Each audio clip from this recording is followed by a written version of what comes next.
Bem-vindos ao podcast Crer para Viver. Esse é o nosso episódio de número 62, continuando no tema A Monogamia e a Lógica da Racionalidade Transgressora. Hoje, parte 8.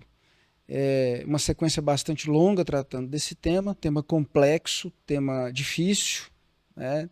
Mas um tema urgente, atual. Eu, particularmente, nunca vi ninguém tratar esse tema dessa forma, nem dentro e nem fora das igrejas evangélicas e católicas, né? Então, como nós somos cristãos e a gente está tratando do casamento na perspectiva da fé cristã, a gente está entendendo que a gente está se comunicando primordialmente com esse público, né? Público que se entende ligado de alguma maneira ao ambiente cristão e que tem interesse em compreender o casamento na perspectiva cristã. Só que o que a gente está fazendo é um pouco diferente, porque a gente está fazendo primeiro um diagnóstico. A gente fala, a gente apresenta algumas propostas, algumas direções, né? Mas sempre tentando lançar luz sem medo sobre os problemas, sempre falando de uma forma sem recuar, sem tentar usar meias palavras para entender da forma como um médico faz um exame para verificar o tamanho de um tumor, né, que está ali dentro, para então compreender as propostas de possibilidades de tratamento. E por isso a gente entende que é necessário preparo, é necessário experiência.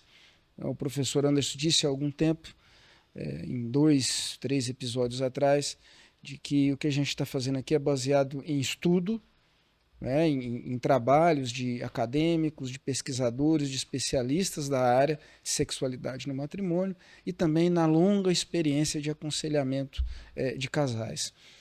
Então eu vou acrescentar isso que a gente faz no início de cada episódio, de que há uma formação que a gente está colocando aqui a serviço, né, a serviço de um trabalho terapêutico para aqueles que têm interesse e têm ouvidos para ouvir. Tá? Então, essa mesa hoje ela é composta por mim. Eu sou Timóteo Madaleno, eu sou psicólogo, sou doutor em psicologia pela UNB, sou professor de psicologia e educação do Instituto Federal de Goiás no campus Goiânia. Eu tenho uma formação em teologia pastoral e urbanidade também. Professor Cláudio Ivan de Oliveira, é psicólogo, professor de História e Epistemologia da Psicologia da PUC de Goiás. Ele tem um doutorado em Psicologia pela Universidade de Brasília, UNB. O professor Cláudio tem formação em Teoria Social e tem formação em Teologia Pastoral e Urbanidade. Professor Anderson Clayton Pires. Há uma disciplina chamada Sociedade e Subjetividade no Mundo Contemporâneo. Essa disciplina eu posso ousar dizer que é uma novidade no cenário contemporâneo da psicologia, uma disciplina que eu propus para o curso e foi aceita, foi bem aceita, não é? E há um interesse dos alunos por ela. E isso na PUC de Goiás. O senhor é professor exclusivo da PUC, né? E a disciplina é exclusiva dele. Exclusiva do senhor, né? Isso. E o professor Anderson Clayton Pires, ele é filósofo, teólogo, ele é sociólogo também. Destaco na formação dele, sempre isso é uma parte da formação dele, né? O doutorado em Sociologia pela Universidade Federal do Rio Grande do Sul e o doutorado em Teologia, especificamente em Hermenêutica Bíblica, pela EST de São Leopoldo do Sul. Então vamos retomar rapidamente. No último episódio a gente começou a tratar do tema do ressentimento dentro da relação conjugal. Então, a partir do... A gente está entendendo que o casal é formado por dois mundos, dois sistemas de crenças diferentes. Então, o que é esperado, né, que ocorra é sempre um conflito de crenças, porque é um encontro de dois mundos. Né? Há um choque de crenças que é inevitável em toda a relação. Desse choque de crenças surgem conflitos. E esses conflitos, quando eles não são tratados de uma forma madura, portanto, foi enfatizada a necessidade de que o casal construa de uma forma corajosa um caminho de maturidade, em que os temas são tratados com respeito, em conversas de duas pessoas adultas, né? Não para amplificar o conflito, mas para que os dois tratem dos temas, ao invés de guardar um ressentimento que pode se solidificar se transformar num contingenciamento, como o professor Cláudio colocou no último episódio, que seria uma forma, né, que ele colocou de uma forma muito interessante, uma forma do casamento acabar sem o divórcio, né? Ele fica ali uma forma de convivência civilizada, mas ressentimentos silenciosos ali nesse mundo subterrâneo, né, subjetivo de cada um, e isso produz um câncer na relação do casal. Eu acho que a gente ainda vai retomar um pouco do tema do ressentimento, porque ele é um tema importante e que merece atenção, né? Professor Anderson, o senhor quer começar a retomar? Pois bem, é sabido de todos os evangélicos e os católicos de que hoje nós estamos tentando fazer uma afirmação que tem um valor mais contundente que em qualquer outro momento da nossa história como nação. O valor da família. E aqui eu aproveito para fazer então uma crítica, né? Existe aqui um espaço para se colocar o matrimônio.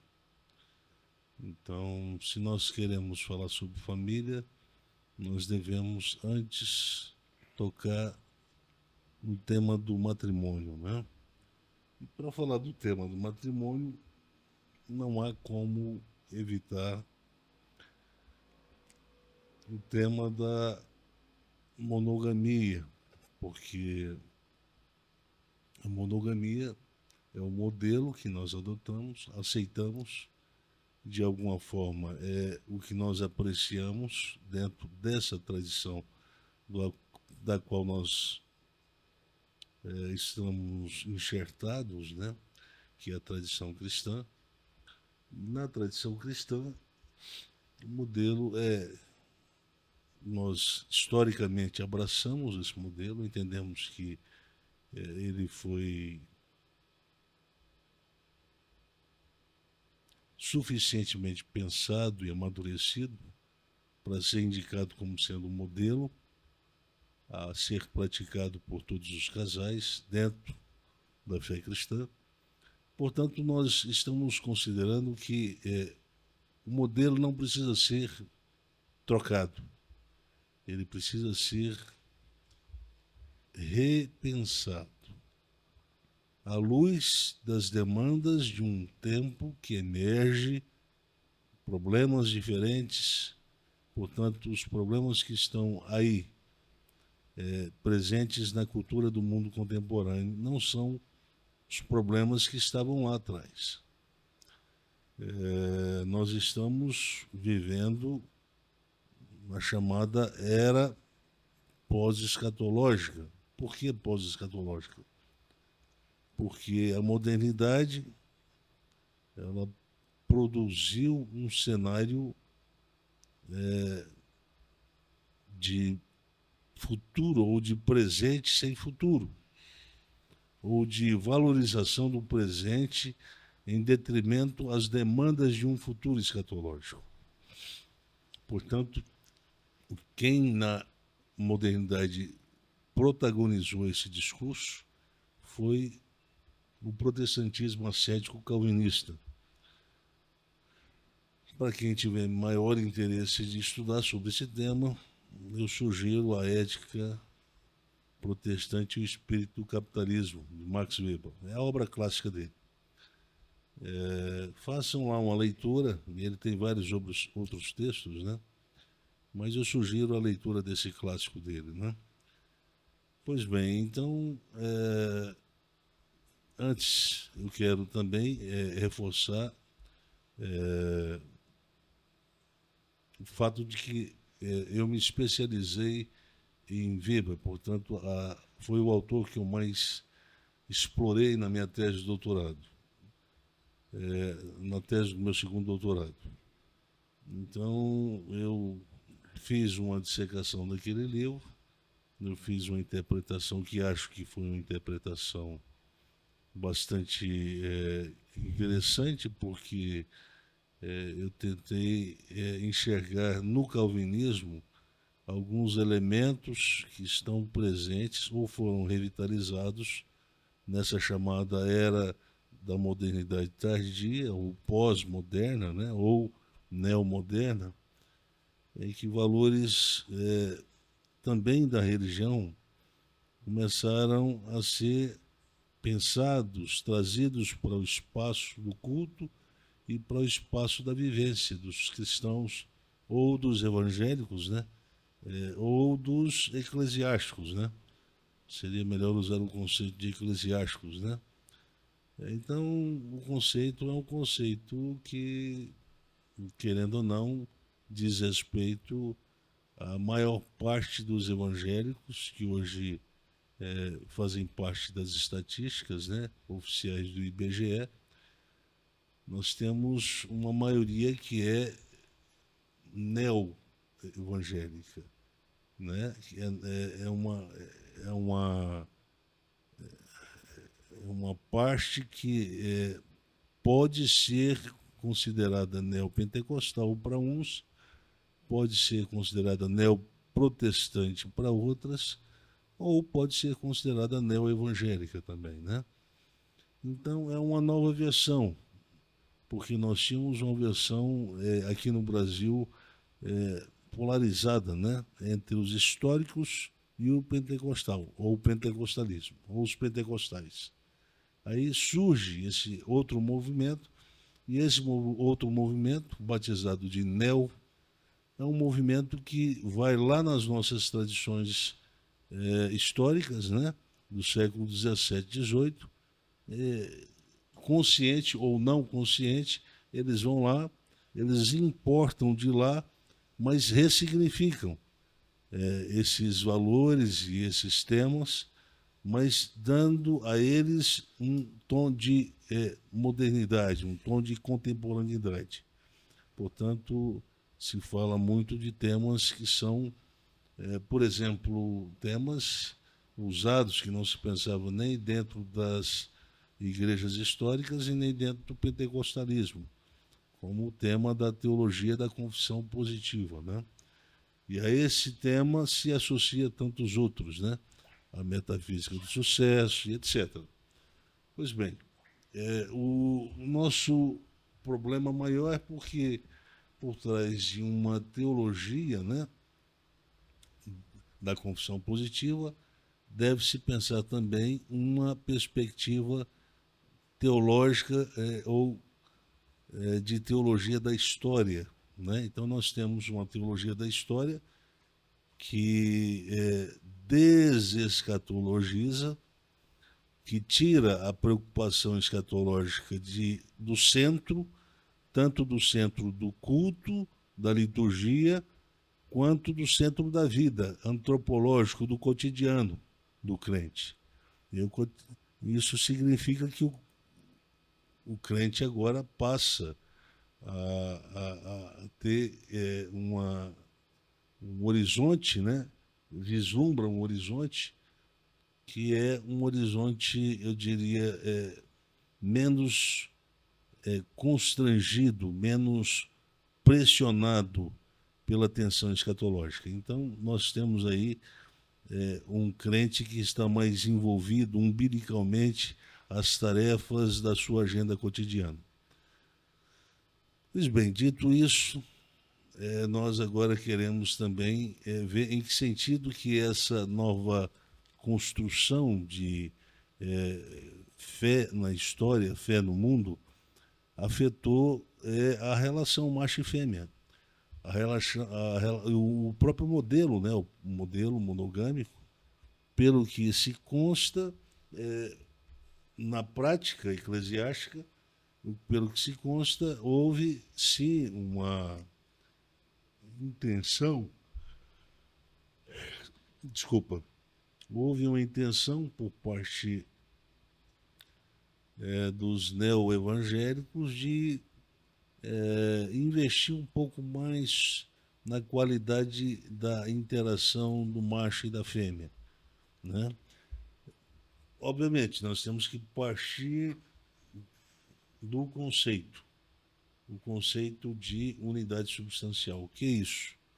Deixará o homem sua casa, a casa do seu pai, da sua mãe, e se unirá com a sua esposa, e eles se transformarão em uma só carne. Então, na verdade, esse trânsito que é preconizado aí no ato da transformação de vida de um homem solteiro para um homem casado, sugere um trânsito que deve produzir uma maturidade em relação à vida, à forma de viver, à concepção de vida.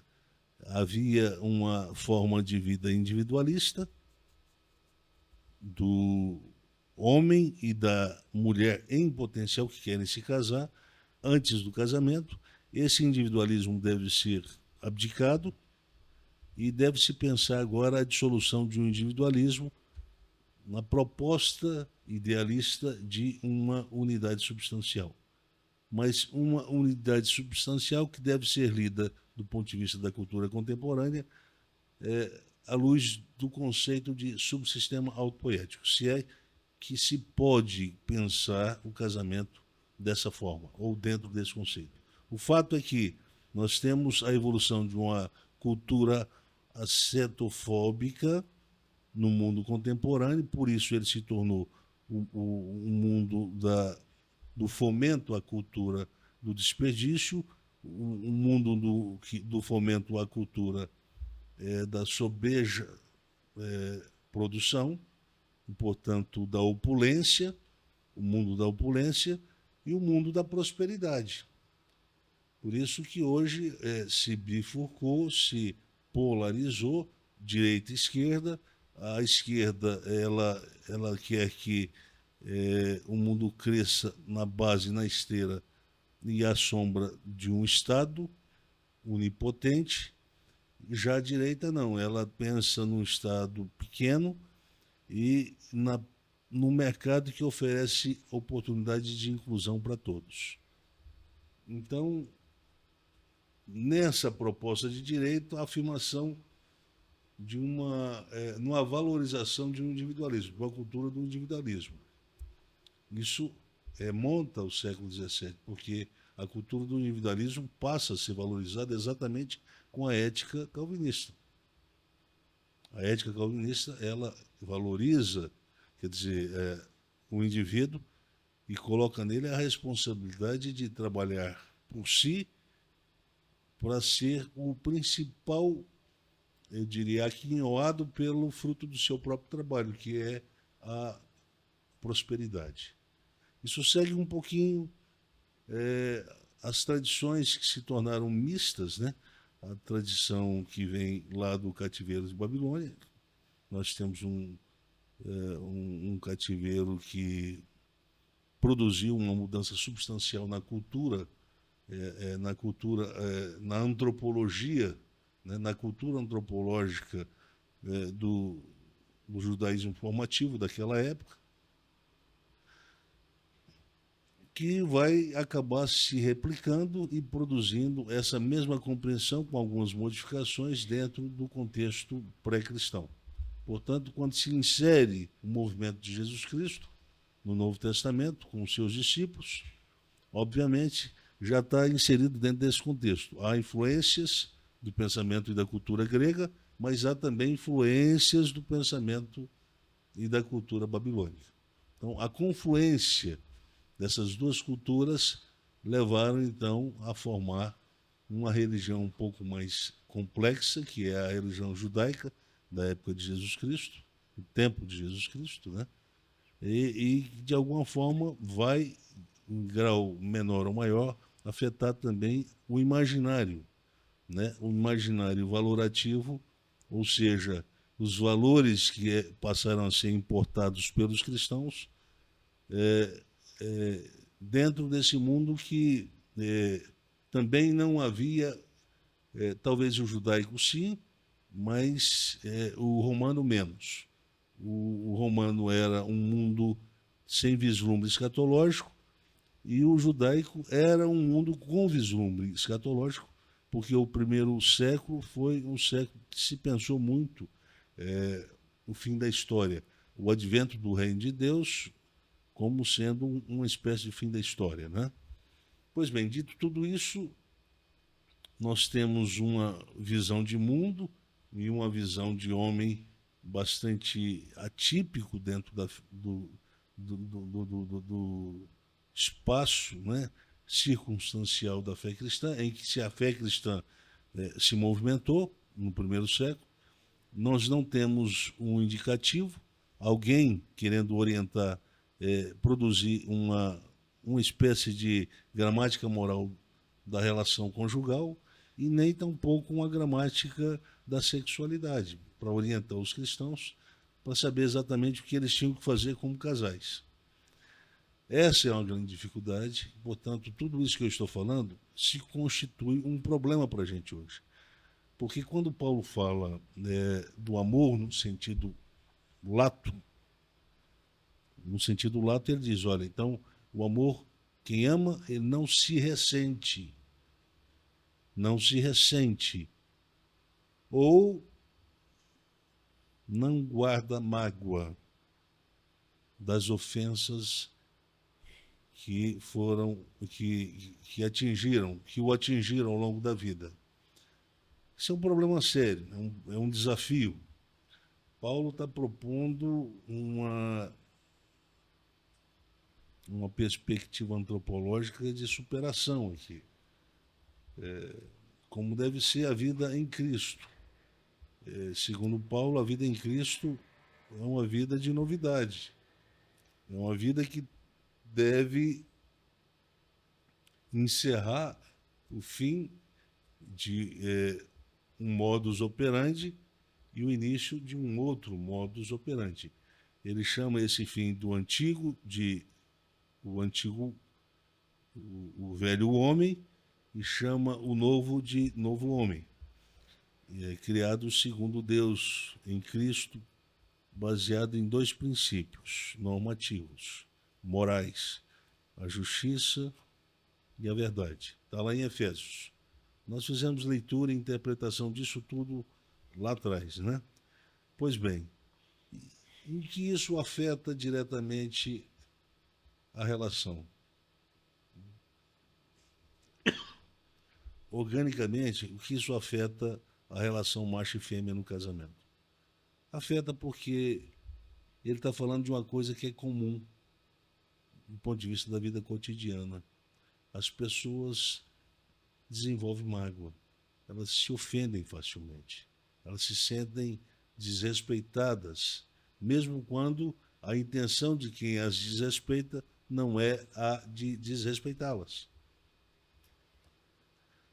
Portanto, parte dos movimentos habituais que acontecem dentro dessa esfera ontológica da ação do eu social, esse eu que sai para o mundo, que vai ser visto, que vai ser interpretado, que vai interagir com outros eus, é um eu frágil, porque ele é meio que uma construção civilizada, ou uma construção criada para se adaptar a uma civilização, a um modo civilizatório. E aqui nós temos um problema, porque esse modo civilizatório, chamado por Paulo de aion, e não vos conformeis com esse aion ou eion, esse é o modo civilizatório. Então, esse é um problema, porque Paulo considera que, do ponto de vista da natureza operacional e da natureza, eu diria, ontológica, são mundos e são modos operantes que são visceralmente contraditórios. Então, o casal cristão, chamado para viver como um casal que apresente uma forma diferente, uma cultura de partilha diferente, um modo de operar na vida que seja menos acetofóbico, dramático. Esse é o problema. Quando eu falo de maturidade, eu estou falando de desdramaticidade. Desdramaticidade da vida, da relação. Quando eu falo de imaturidade, eu estou falando de dramatização como uma forma, um hábito de se viver, de se interagir, de se estabelecer frequentemente lógicas de interação, macho e fêmea. A gente estabelece uma lógica de interação, é habitual, por quê? Porque ela é frequente, portanto ela cria cultura, ela se contingencia e, portanto, ela cria o vício da repetição, a rotina. E por isso aumenta o risco da alienação interafetiva, o desinteresse do A pelo B e do B pelo A, do macho pela fêmea e da fêmea pelo macho. Agora, o que vai produzindo o desinteresse? Aí entra o conceito de ressentimento. E o ressentimento é isso, é a raiva de não se pertencer ou de não se sentir objeto de pertença a alguma coisa. Portanto, toda vez que uma pessoa está ressentida, ela não se sente objeto de pertença daquele que, em tese, legalmente, deve fazer parte, deve ser considerado parte acoplada à sua própria vida. Macho na fêmea, fêmea no macho. Deixará ele a sua casa e se unirá. E vai se transformar, vai se tornar uma só carne. Isso é um mistério. Uma só carne. Eu ia perguntar exatamente o que isso quer dizer de fato. Porque o senhor falou no episódio passado que isso não significa subsumir as identidades. Sim. Então, uma só carne significa cultura de partilha entre pessoas distintas. Então, se estabelece uma visão em que as diferenças são aproximadas no sentido diaconal. Ele vive para servi-la e ela vive para servi-lo. Mas não pode ter o medo de sofrer. Por que carne? Carne, porque a carne aqui significa vida. No grego, carne significa sarx, significa uma carne que foi contaminada pelo pecado. Sarx significa um corpo que se torna critério de historicidade e significa vida também, né? Eu me lembro que essas três definições aparecem na teologia do Novo Testamento. Foi abordada por Bultmann na sua teologia do Novo Testamento, né?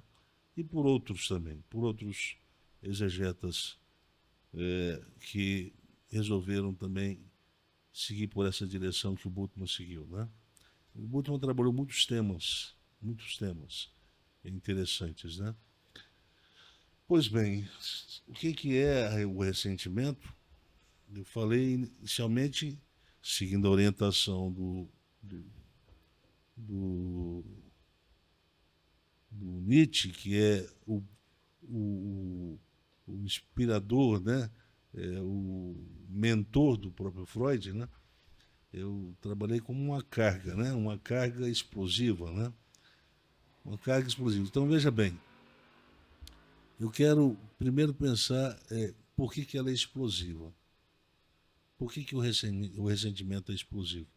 Porque trata-se de experiências que vão se acumulando ao longo da cronicidade do casamento e que não foram suficientemente trabalhadas em conversas, em diálogos, que, do ponto de vista qualitativo, diálogos sugerem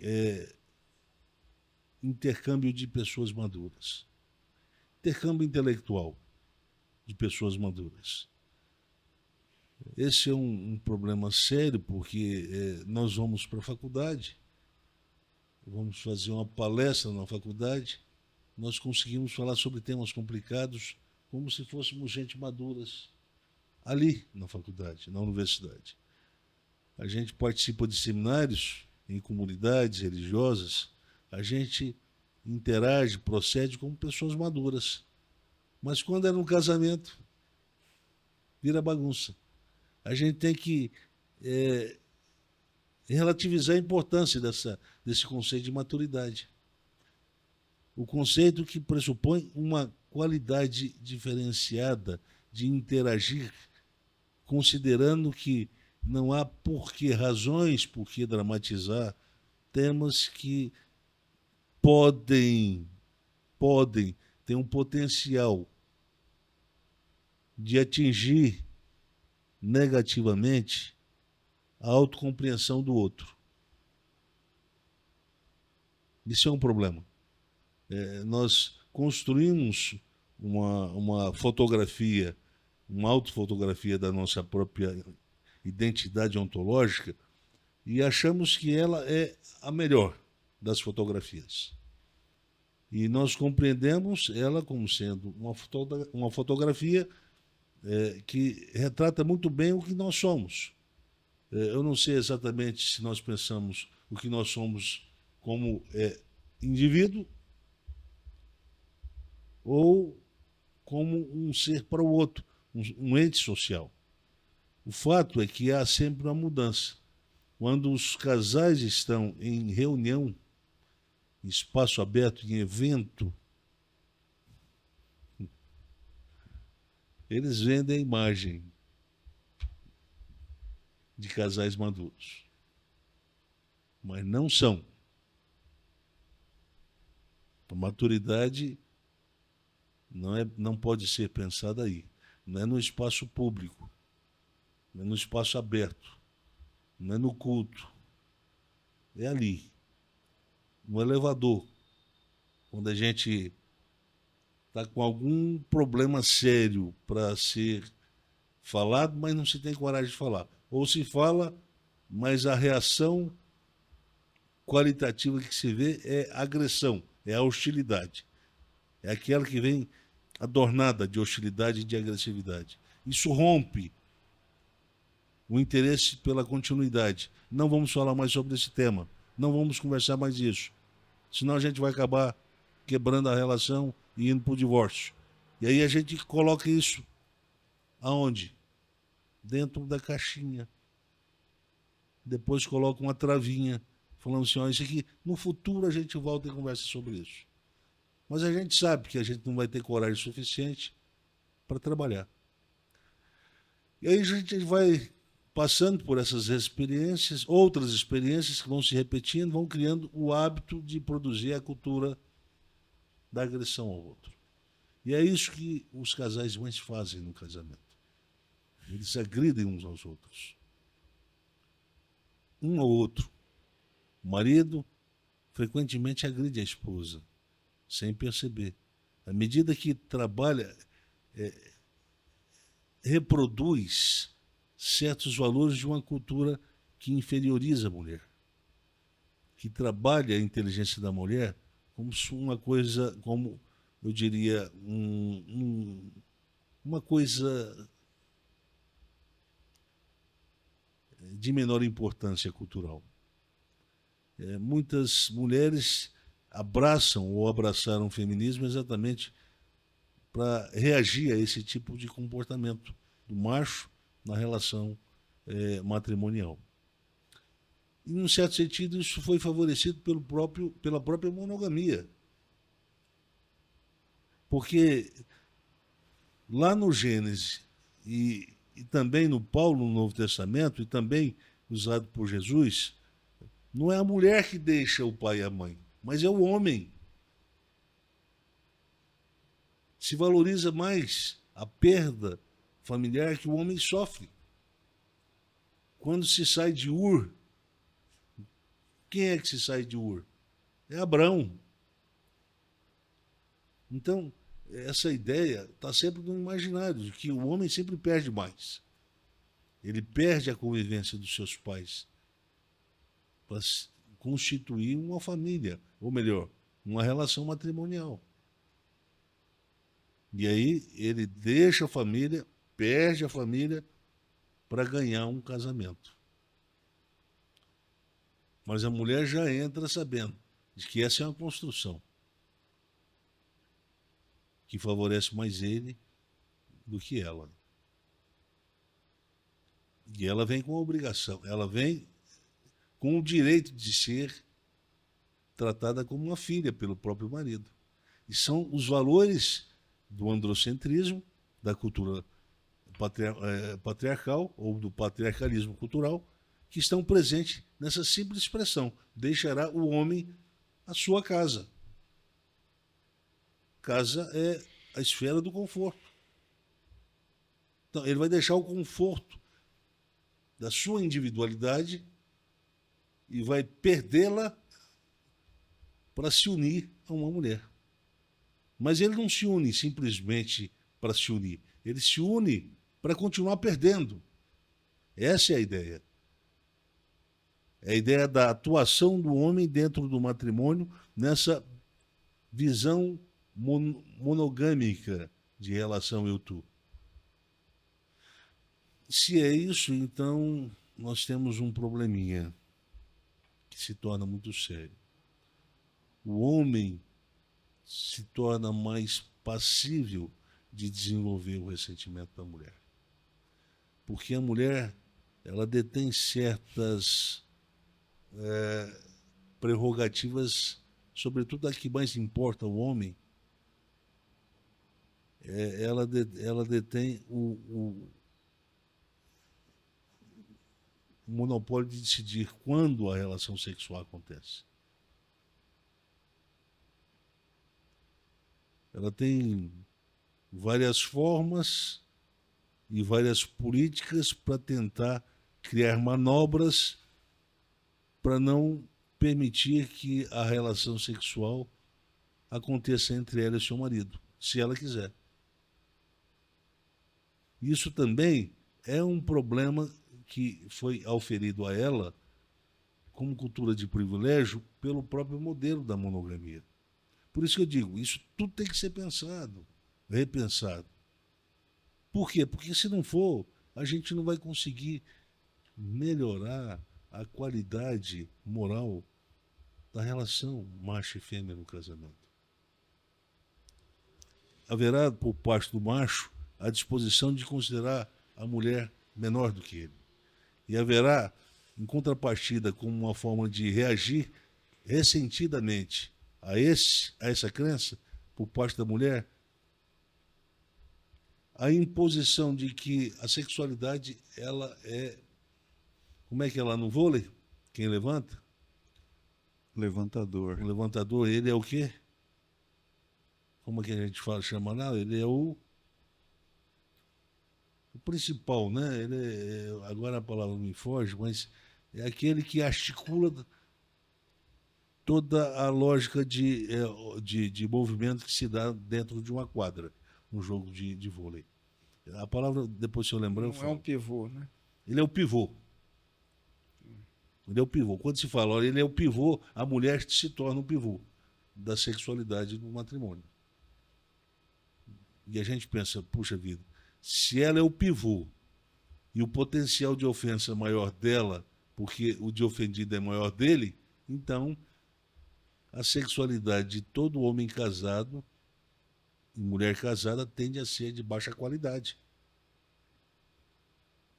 Esse privilégio feminino que aparece na monogamia leva a um outro modelo de masculinidade que o senhor comentou algumas vezes, que é de masculinidade freudiana, não é? Que é também um problema do cenário do casamento no mundo contemporâneo. O que é isso, professor? Masculinidade freudiana? Esse é um termo que a gente cunhou lá atrás, né? É uma masculinidade de submissão por parte do marido, considerando o fato de que ele tem consciência de que o pivô da sexualidade é a esposa.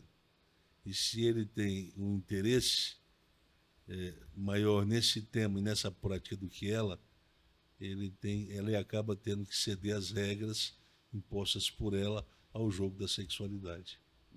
Né? Isso é a masculinidade freudiana. E, portanto, ele acaba se tornando o submisso da relação. Sim. Né?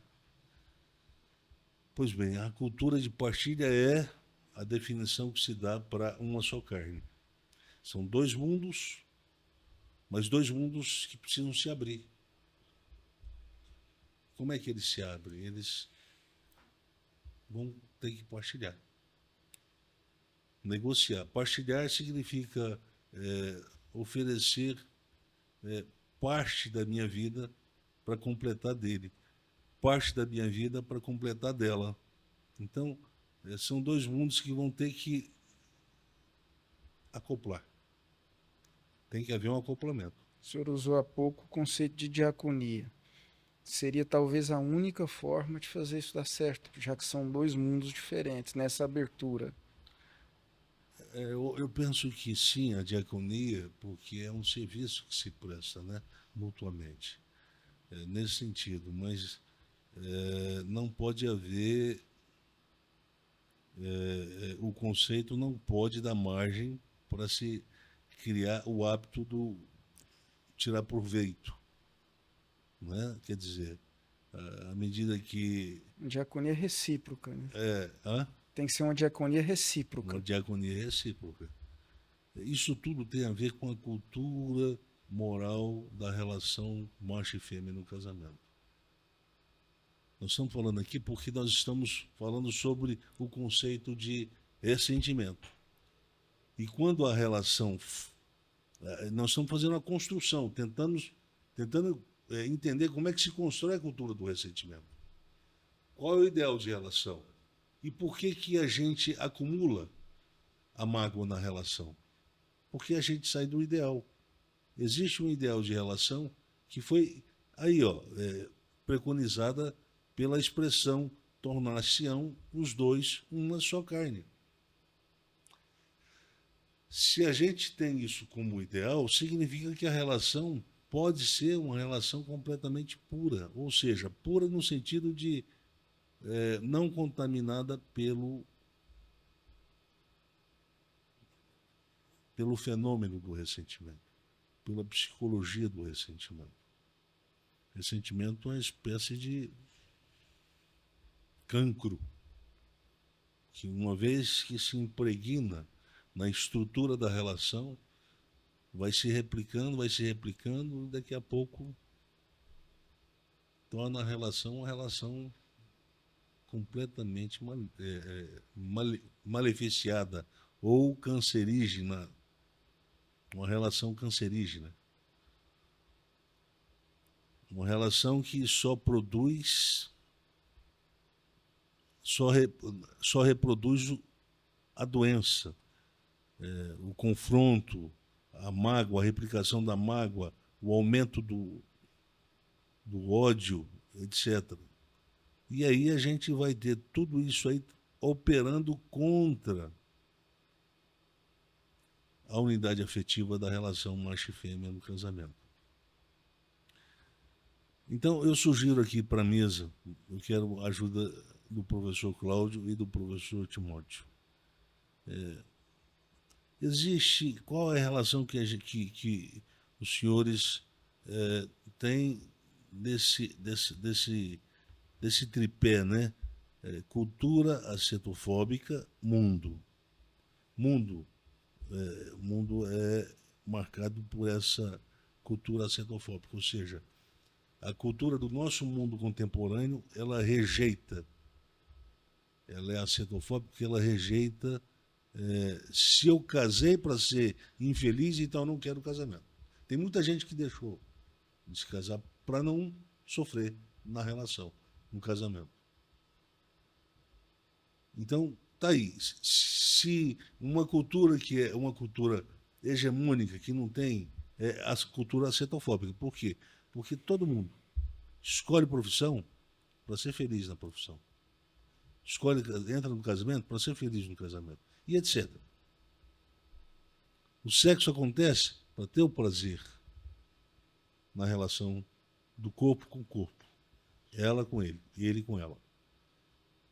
Mas nós vivemos a tensão de uma cultura que está querendo o tempo todo entrar para destruir isso aí, para enfraquecer esse ideal.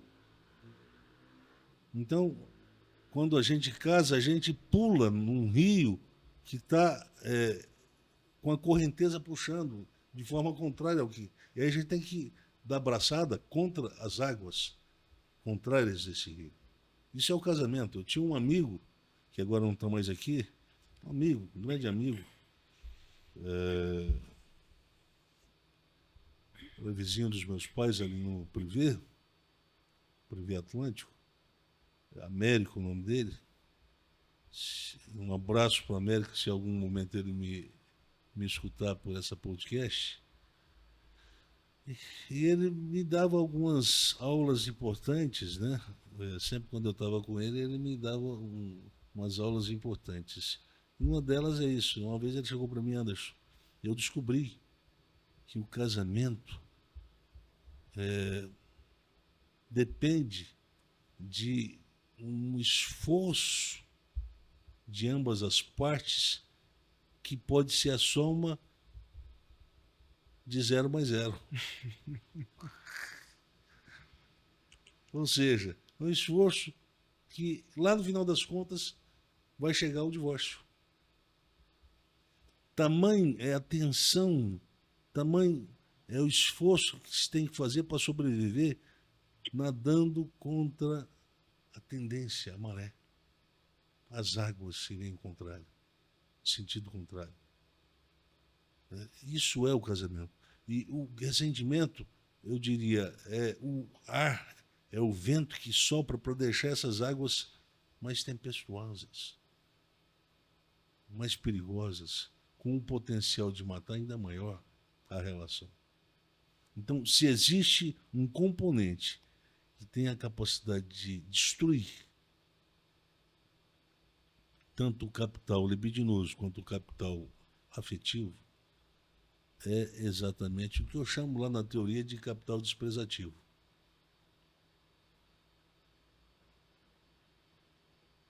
É o ressentimento que vai sendo acumulado, que vai deixando a sua marca nos atritos que vão produzindo o distanciamento afetivo dos casais, mais do que o distanciamento afetivo, vai produzindo uma teodiceia, preste atenção, uma teoria que justifica as boas razões para ser infiel ao seu cônjuge. Boas razões. Daqui a pouco a esposa está achando que ela pode sair dia de semana ou final de semana com as suas amigas. E com o tempo, essa frequência, dela com as amigas dela, vai redundar numa sugestão. Por que você não tem uma relação extraconjugal? Isso vai acabar te ajudando a quebrar essa tensão. Quando o homem tem um amante, ele fica mais calmo com a esposa. Quando uma esposa tem um amante, ela fica mais calma com o marido. E aí nós vamos vendo, então, um filme, né? Passar. Isso é o mundo contemporâneo. Nós estamos falando de um mundo contemporâneo. Essa ideia já foi vendida, já foi passada por vários filmes americanos, que está sendo até, agora está lá na Netflix, né? Tem vários deles lá na Netflix. Já assisti boa parte deles, outros não. Mas eu sei que nós estamos vivendo um momento em que o casamento se tornou uma das instituições mais desprezadas do nosso mundo contemporâneo. Acho que foi redundante aqui. Mas é isso. Nós não estamos tentando entender como essa lógica do ressentimento ela compromete a qualidade da relação no cotidiano e afeta, sobretudo, o desinteresse. Aí nós criamos o hábito de fugir da intimidade da cama depois que toda a tarefa do cotidiano passa. Aí vem lá a oportunidade da gente pacificar a relação na relação sexual. E ela não acontece. E a gente desenvolve uma cultura de justificação. Ou um hábito de justificar sempre. E aí, num determinado período, dos 30 aos 40, a distância de um e outra coisa, de uma relação a outra, fica na casa dos 7 dias. Dos 40 aos 50, isso vai para 30. Dos 50 para os 60, isso vai para 6 meses. Um ano.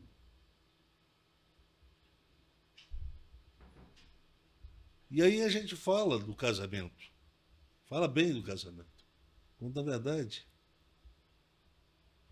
o casamento acabou. Ele existe como instituição. Ele, do ponto de vista legal, jurídico, está ali. Mas do ponto de vista afetivo, ou do ponto de vista ontológico, já existe a ausência daquilo que se torna a razão de ser do próprio ajuntamento, da própria junção de dois mundos, que é o matrimônio, o afeto. O afeto e o desejo. O que caracteriza muito mais é a junção disso, é o afeto e o desejo. É o ágape e o eros. Para a mulher, o respeito, Paulo diz. Para o homem, o dever de amar, mas num sentido agápico. Para ambos, o imperativo do desejar. Para ambos. E é disso que funciona a relação conjugal. O ressentimento é a negação, é o elemento que tende a minar e adoecer essa proposta ideal do unirá ele com a sua esposa e tornar-se-ão um mundo. Para que se cumpra, então, aquele ideal do projeto de crescer e multiplicar, né? Sede fecundos. Então vocês vão ter que se replicar. Como é que se faz isso? Na relação, no casamento. É assim que entendeu o judeu e é assim que entendeu o próprio cristão. Quando eles colocaram isso como finalidade, só como finalidade da sexualidade, isso não gerou tensão. Porque eles tinham coisas mais interessantes para pensar. Eles eram chamados para uma espécie de corresponsáveis na atividade apostólica, né? Na missão apostólica dos cristãos daquele mundo antigo. Então, isso dava a eles uma tendência, eu diria, de apaziguar mais as crises dentro do casamento. Mas hoje a gente não vive mais nesse mundo. Nós não incorporamos mais essa missão de sair para o mundo e pregar o evangelho. Não tem mais isso. A gente vai para o trabalho, você dá aula no seu instituto, você dá aula na sua universidade e volta para casa. E à noite você vai ter um momento para ficar só com a sua esposa, no quarto. E o que vocês vão fazer? Um vira para um lado, outro vira para o outro. Por que está sendo assim? Essa é a pergunta que eu quero que o nosso ouvinte responda. Nosso ouvinte casado, a nossa ouvinte casada. Responda para si, por que na hora do vamos para a cama, vamos, um deita para um lado, outro vira para o outro. Quem manobra? Quem faz essa manobra?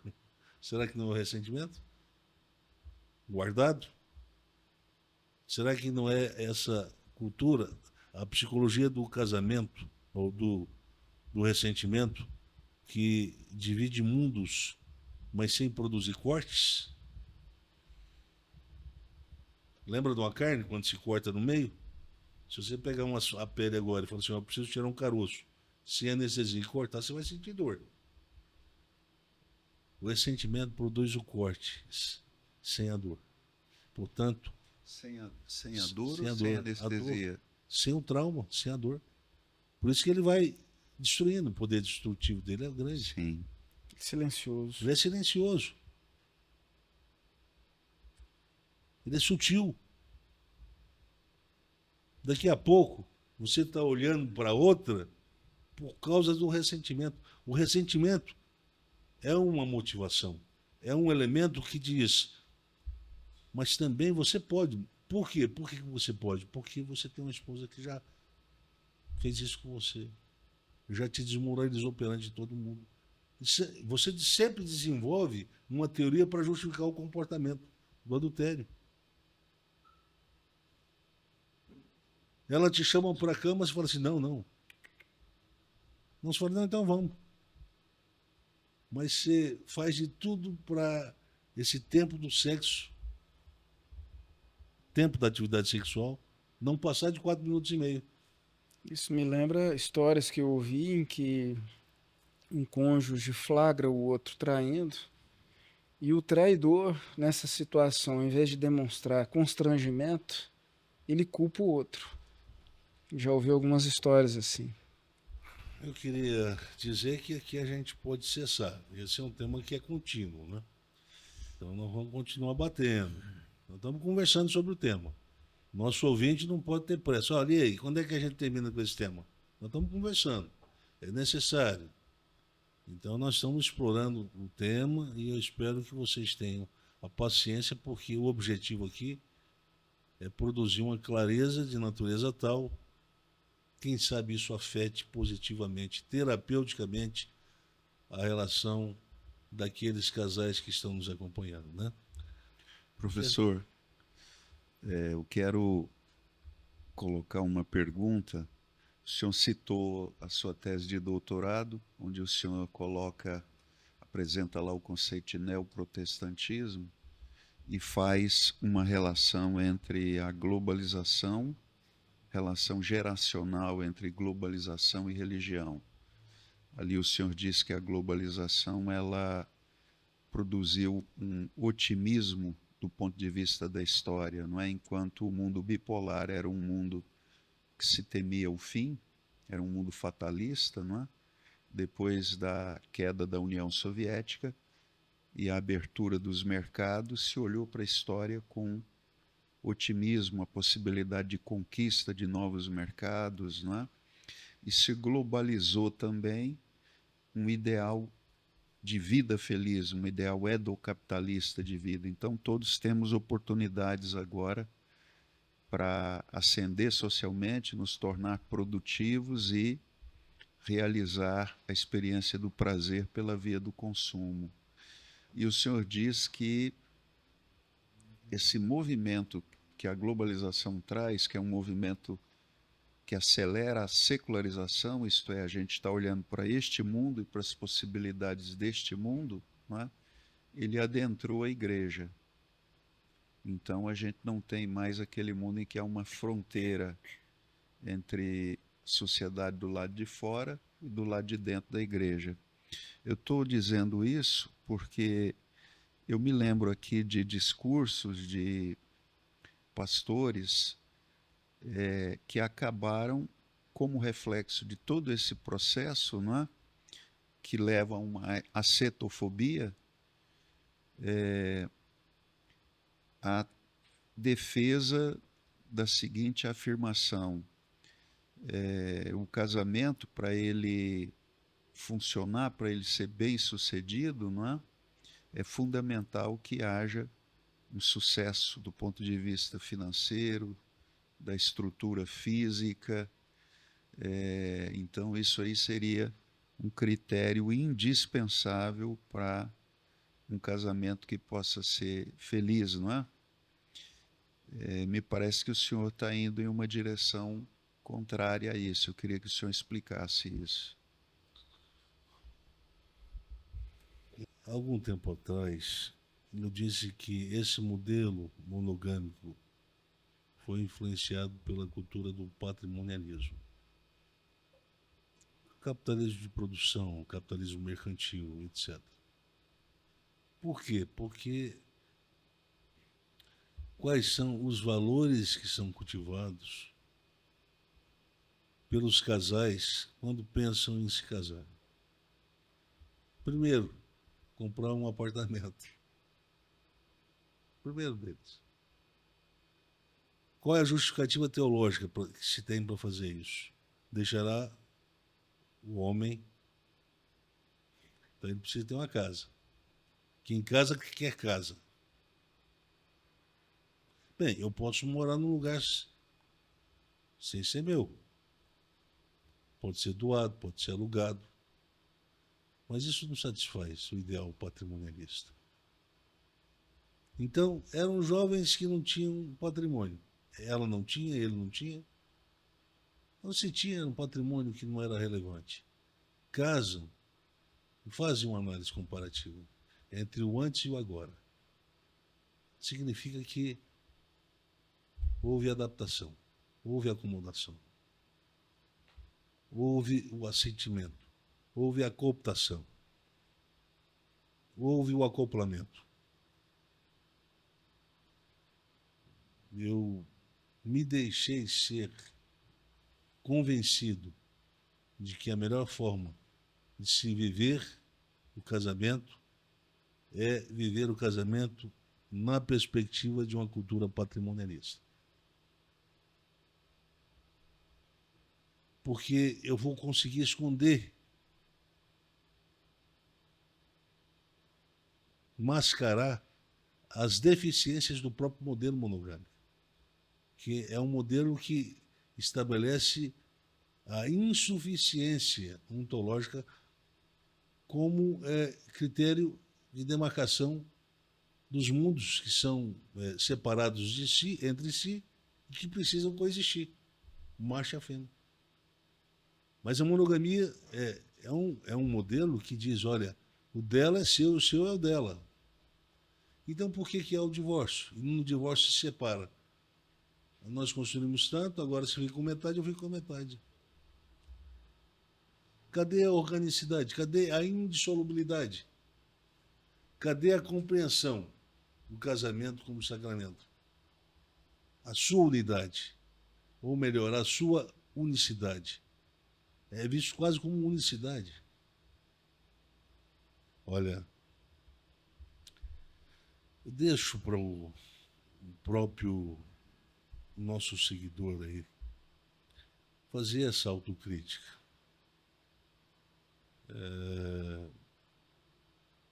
Até que ponto, em que medida a cultura do patriarcalismo, do androcentrismo, não afetou a relação? Porque, num certo sentido, o homem é muito mais beneficiado pelo patriarcalismo do que a mulher, porque o espaço, o mercado está mais aberto para premiar o seu trabalho. Premiar mais dividendos no seu trabalho. Alguém pode dizer, não, mas hoje está mudado. Tá, mas ainda assim, predominantemente, o homem é aquele que é considerado a base do cálculo do gasto de uma relação, de um casamento ou de uma família. Não é? Pois bem, isso é valor, é influência que esse modelo monogâmico recebeu da cultura patriarcalista. Ela é piramidal, no sentido de capitalizar o benefício para a figura do macho e socializar o prejuízo e o déficit para a figura da fêmea. Por isso que elas se sentem desobrigadas a terem que assumir certas despesas. Afinal de contas, elas precisam mais de roupas do que os homens. Além de Portanto, alguns... os gastos delas com roupas serão sempre muito maiores do que os dos homens. Justifica essa prática do autofavorecimento. Entendeu? O homem gasta para o todo e ela gasta para si. Mas é necessário, porque a mulher tem que ficar sempre bonita para o marido. Será? Será que não é para o amigo de trabalho ou para o patrão? Ou na competição com as amigas. Ou competição com as amigas. Isso cada um de nós temos que desenvolver a coragem de dar respostas honestas. Porque a monogamia não nos permite ser honestos para responder isso aí. Claramente, assim, ó, um diante do outro. Respondem. Vamos falar à luz da verdade, vamos lá. E da justiça. Vocês botam fé nesse modelo? Isso realmente tem tudo para dar certo? Ou será que é como o meu amigo falou? É a soma de 0 com 0. Olha, eu não sei se eu respondi, professor. Respondi a sua pergunta? Então, professor Timóteo, tem uma pergunta? Não, Não. eu ia fazer o comentário quando o senhor falou só da roupa, eu achei muito pouco item, é muito mais coisa É do mais que do que só. isso, é muito mais do que isso. Então, e isso acaba se tornando uma obrigação do homem. Ama a tua esposa, cuida dela. Dê a roupa nova, o sapato novo, a bolsa nova. Para a mulher, o mandamento é pouco, é só respeite. Olha, não fala do marido, mal do marido, perto das amigas. Não, perto dos filhos. Mas das amigas pode. Eu não vou falar o nome, não vou citar o nome, mas gente próxima minha, da minha convivência familiar. Esposas que tiravam a roupa dos seus maridos na frente de todo mundo ali, quando a família se encontrava. Falava de tudo. Falava inclusive da intimidade dela com o marido. Na presença de todos, sem nenhum constrangimento. Sim. Mas não é para falar que isso é normal para elas, é para apontar para o defeito do marido. Quando o marido é desavisado, ele deixa passar. Quando ele é mais atento, ele se sente agredido, hostilizado. A ponta da formação de uma psicologia do ressentimento aí. Isso é cumulativo. Quando estoura, vai estourar quando ela descobrir que ele tem um amante. Aí ele vai ter coragem, nesse momento, de falar assim, olha, mas também veja como foi o nosso casamento até aqui. Você sempre fez isso, isso, isso. Ali, no pau, no quebra-pau, eles resolvem falar sobre uma coisa que deveria ser conversado entre eles, como gente madura, muito antes disso tudo acontecer. Pois bem, então, se isso é verdade, então o nosso modelo está sob cheque. Por enquanto é só sob cheque. Se fosse sob checkmate, não teria sentido a gente vir cá. Eu falei que o modelo morreu, mas a gente pode revitalizar esse modelo. Eu lembro de uma expressão que eu usei. Esse modelo está sepultado. A gente exuma ele para fora, reforma, repensa, refaz, vamos viver o novo. Essa é a proposta. Não é simplesmente mostrar o que está ruim, o que tem que mudar, mas também propor. E essa lista de proposta vai aparecer logo, logo, mais à frente, né? Então, se nós não temos mais o que falar, vamos parar por aqui. A gente vai... No próximo podcast a gente continua com os temas associados a esse, né? Monogamia e a lógica da racionalidade transgressora. Note bem.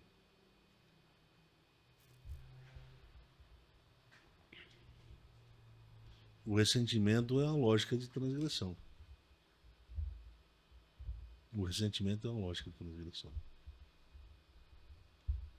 No fundo, se você for perguntar para todos que adulteraram, seja ela, seja ele no casamento, vai haver uma justificação. E a base de toda a transgressão, toda a cultura de transgressão, está exatamente, o ponto de base é o ressentimento. Por isso que eu resolvi trazer o tema do ressentimento para o nosso podcast hoje, né? Dada a sua relevância. Então eu me contento, né? Espero que a gente tenha conseguido atingir o nosso objetivo, né? Professor Cláudio, então, tem no máximo meia hora para Fazer a conclusão? fazer a conclusão. Vou gastar meia hora no próximo encontro. Tudo bem, então. Bem, então, mais um episódio dentro de uma sequência que eu considero extraordinária, desafiadora, né? E eu espero que isso chegue em quem precisa ouvir, ou seja, em todo mundo, né? Quem é que não precisa ouvir? Todo mundo que está casado, todo mundo que está namorando. Teve um momento do episódio, acho que 59, que o senhor tocou na questão do namoro, né? De como essas lógicas, elas começam lá no namoro. Elas começam e são levadas para o casamento. E aí eu estendo para quem pretende namorar também, né? Então, isso aqui precisa chegar em todo mundo. E aí, para fazer isso, a gente precisa contar com quem nos assiste, não é? A gente tem uma parte dessa tarefa e quem considerar que o cumprimento dessa missão que a gente está fazendo aqui é relevante, pode ajudar a gente a curtir isso aqui e a compartilhar com outras pessoas, né? E pessoas que queiram ouvir com coragem, tá? Lidar com o desconforto da luz que é jogada sobre aquilo que a gente normalmente prefere deixar de lado, né? Escondido, né? Então, a gente conta com vocês nessa sequência, ela ainda tem coisas interessantes pela frente, e aguardo vocês no próximo episódio. Até lá.